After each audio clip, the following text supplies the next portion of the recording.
Miria M843 Pocket este o tabletă subțire, ușoară și elegantă, cu performanțe excelente pe care poți să o ții în buzunar. Dispune de ecran LED cu diagonala de 8 inch, capacitiv cu 5 puncte de sensibilitate și rezoluție de 1024 pe 768 de pixeli.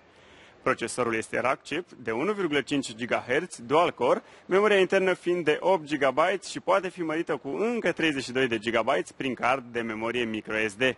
Tableta are 1 GB de RAM DDR3, 2 difuzoare, microfon încorporat, 2 camere video, cea principală fiind de 2 megapixeli, iar cea secundară de 0,3 megapixeli, ideală pentru apeluri video.